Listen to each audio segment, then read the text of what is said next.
নমস্কার বন্ধুরা, স্বাগত আমাদের চ্যানেল দ্য স্মাইলি গার্লফের আরও একটি নতুন এপিসোডে।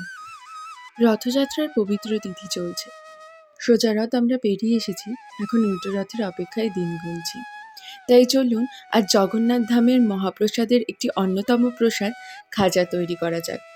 এই মহাপ্রসাদটি তৈরি করবার জন্য প্রথমেই আমি একটি পাত্রে ছোট কাপের 2 কাপ ময়দা নিয়ে নিয়েছি। তার মধ্যে আমি দিয়ে দিচ্ছি 4 টেবিল স্পুন রিফাইন্ড অয়েল।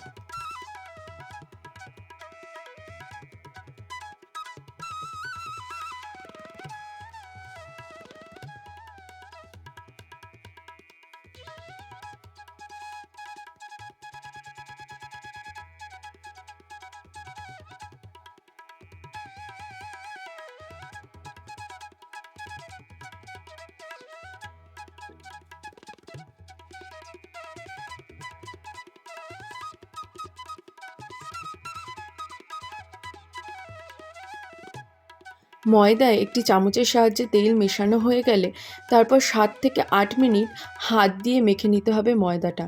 মাখাটা এতই ভালো হতে হবে যাতে ময়ম খুব ভালো হয়, এবং ময়ম ভালো হলেই আমাদের তৈরি খাজাগুলো কিন্তু মচমচে হবে। এবং তার সাথে সাথে এটাও দেখতে হবে এই ময়ম দেওয়ার পর যখন ময়দাটা হাতে মুঠো করে ধরবো তখন যেন তা একটি ডোয়ের আকার নেয়, যেন মনে হয় যে জল ছাড়াই ময়দা মাখা কমপ্লিট হয়ে গেছে। এরপর পরিমাণ মতো জল দিয়ে ময়দাটাকে ভালো মতো মেখে নিতে হবে। ময়দা মাখা যেন খুব শক্ত বা খুব নরম কোনোটাই না হয়, সেই দিকে ধ্যান রাখতে হবে। আরেকটা কথা এখানে বলে রাখি, আপনারা কিন্তু এখানে ময়দা মাখার জন্যে সাদা তেলের পরিবর্তে ঘিও ব্যবহার করতে পারেন। এরপর চলুন ময়দার ডোটিকে 15 মিনিটের জন্যে ঢেকে রেস্টে রেখে দিয়ে আমরা চিনির শিরাটা বানানোর দিকে অগ্রসর হই। এখানে শিরা বানানোর জন্য চিনি নিয়ে নিলাম এবং তার মধ্যে ওই কাপের হাফ কাপ জল মিশিয়ে আমি জল আর চিনিটাকে ভালো মতো নাড়তে থাকলাম। আমাদের কিন্তু আর বেশি জল অ্যাড করবার প্রয়োজন নেই, তার কারণ চিনি নিজেও কিন্তু জল ছাড়ে।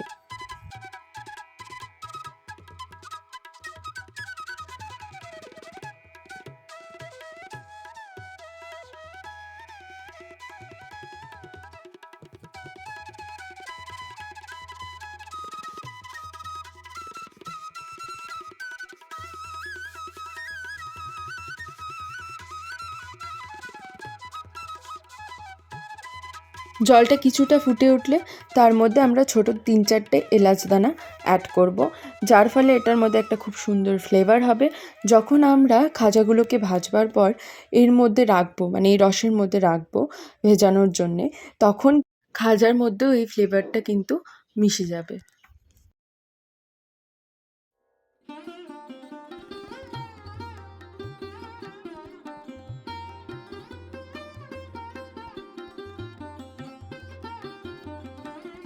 এরপর যখন দেখবেন জাল দিতে দিতে একটা চটচটে ভাব চলে এসেছে, তখন কিন্তু নামিয়ে দেবেন। বেশি ঘন করবেন না, তাতে কিন্তু রস জমে যেতে পারে। এরপর ওই মাখা ময়দার থেকে আমরা 6টা লুচির মণ্ড তৈরি করে রাখবো, মানে ওই লুচি বেলার আগে যেমন লুচির গুলিগুলো তৈরি করি সেইগুলো।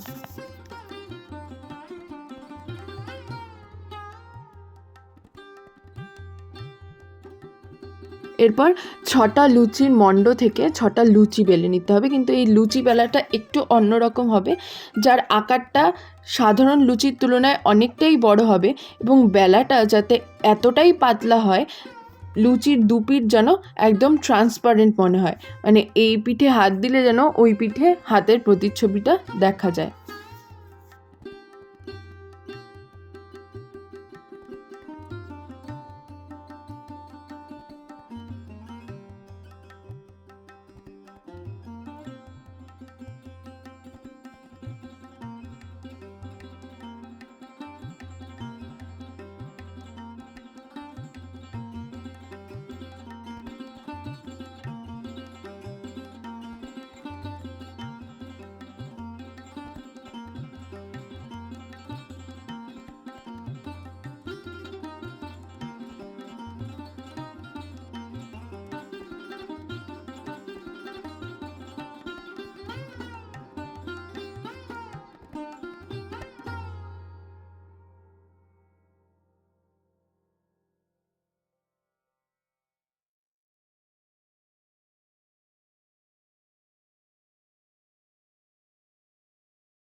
এরপর লুচিগুলো যখন বেলা হয়ে যাবে তখন একটি করে লুচি নেবেন এবং তার ওপরের অংশে কিছুটা সাদা তেল ব্রাশ করে দেবেন বা চামচের পেছন অংশ দিয়েও সেটা ব্রাশ করে নিতে পারেন।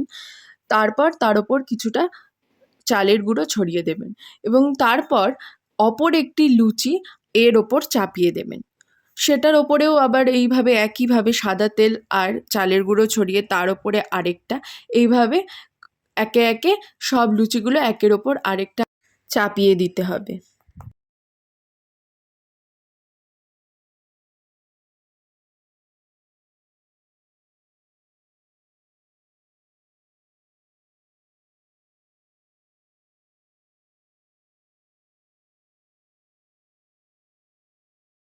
এবার ৬টা লুচিকে পরপর রেখে তার ওপরের দিকে তেল আর চালের গুঁড়ো ছড়ানো কমপ্লিট হলে এটাকে এবার আমাদের হালকা হাতে আলতোভাবে চেপে চেপে ভাঁজ করে নিতে হবে।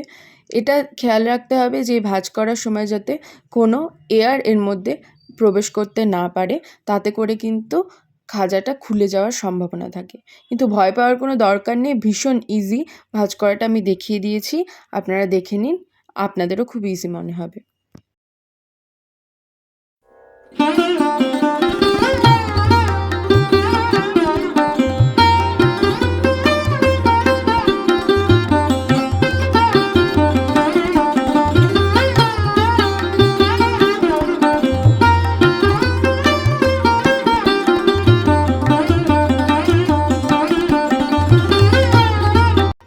শেষের অংশটা ভাঁজ করবার আগে তার মধ্যে কিছুটা জল লাগিয়ে নেব, তারপর তা মুড়ে দেব, তাতে এই খাজাটা খোলার সম্ভাবনা একেবারেই থাকবে না।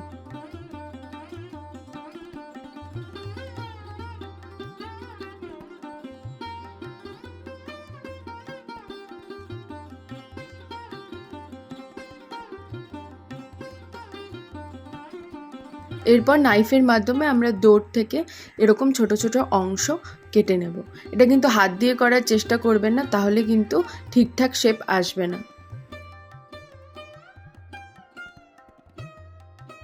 এরপর কেটে নেওয়া ওই ছোট ছোট অংশগুলোকে হাতের সাহায্যে কিছুটা চ্যাপ্টা আকার দিয়ে তারপর তেল দিয়ে সেগুলোকে একটু লম্বা লম্বা করে বেলে নিন, কিন্তু খুব আলতোভাবে।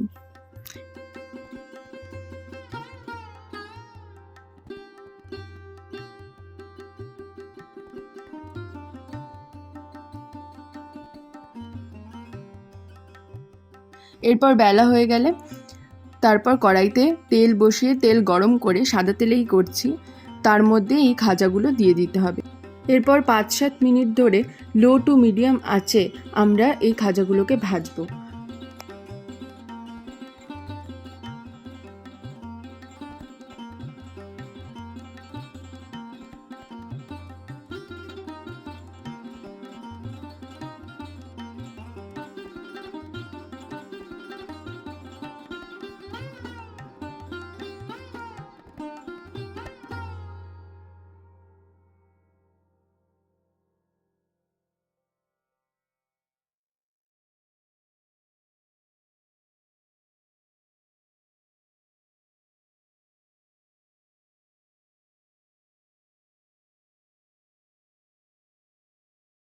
এরপর খাজাগুলো ভাজা হয়ে গেলে একটি প্লেটে নামিয়ে রাখবো।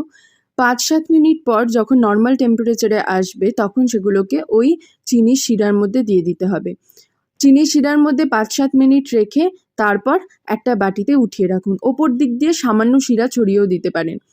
ব্যাস, রেডি হয়ে গেল জগন্নাথ ধামের প্রভুর প্রিয় ভোগ খাজা। প্রভুকে নিবেদনের আগে উপর দিয়ে তুলসী পাতা ছড়িয়ে নিয়ে নিবেদন করতে পারেন।